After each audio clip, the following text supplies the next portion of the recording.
Good morning.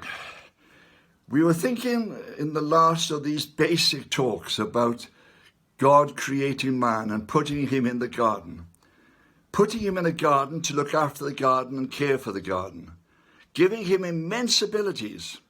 I know man may look as if he's part of the animal kingdom, but he is in fact far different from it. He has a brain which is far superior to the animal kingdom. He has an imagination which is far outstrips anything that the animal kingdom can provide. And here in the garden, he also had the spiritual side of his nature, whereby he could speak with God, he could walk with God, he could communicate with God. And our mystics tell us, at this moment of time, he was clothed, not with hair, but with light. Light surrounding him in every particular way. But given just a simple instruction to make sure he had free will. And that was, he was not to touch. Not touch. He was not to eat of the tree of the knowledge of good and evil. Well, if any of you have ever been parents, you know that when children are told they mustn't do something, that is the one thing that will always attract them. And this is the one thing that attracted Adam and Eve as well. Why shouldn't they eat of that particular tree?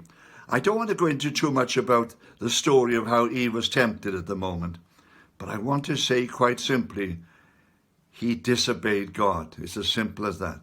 He disobeyed God. The amazing thing is, at that moment, the light went out.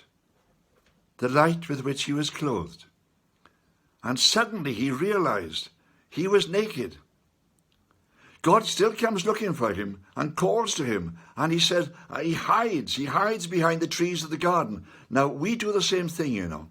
We hide behind creation. We hide behind the things of creation. We think if we can get more and more things, we can be happier and happier. We don't need God. We'll hide behind the things of creation. And Adam hides behind the trees of the garden. And God calls to him. And he says to him, have you eaten of that tree I told you not to eat? And he says, yes, I did. He said, oh, well, in that case, you'll have to suffer the consequences of it. You'll have to leave the garden. You'll have to go out into the world. Your brain will be far superior to any other animal. Your imagination will be far superior to any creature that exists. But you have to go out into the world and make your way in the world. Now, many people think that God would have been very disappointed with this. But in fact, God knew beforehand exactly what was going to happen and what the consequences were going to be. Because God had a bigger plan. See, what we have to realize is that God has a plan, and that plan is working out. First of all, he creates Adam and puts him in the garden. And he says of all his creation, it was good. Everything was good. But then Adam disobeys God. He is a child of God, but he disobeys God. And he breaks his relationship with God. And God says, now you must take the next step. You must go out into the world and look after the world still, because you'll have an instinct to do it. You know, those who are the children of God, they have an instinct to try to look after the world in which we live. Have you ever wondered about that? Why we get organizations like Save the Whales, Save the Bears, do this, do that. Why we have almost a need to create beauty around ourselves. I went to a dog pound a couple of months ago, and I was looking around the dog pound, and the dogs are running wild within the pound. They were being kept there for the time being. They had no desire at all to create beauty in that place.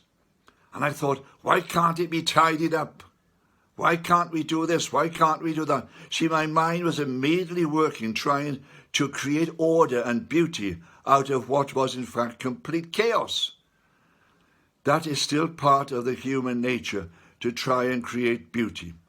And wherever a man goes, you'll find that when this instinct from God is there, he'll want to create beauty in the world around him. But as hard as he struggles to do it, he finds the world always seems to be working against him. And however hard he tries to create beauty, it seems to break down. Because this is a next stage of our existence. Man no longer in the garden, but living in the world and trying to come to terms with the world. Now these great prophets of the past who spoke to God looked at the whole history of the world. And they began to see how God's plan was working out.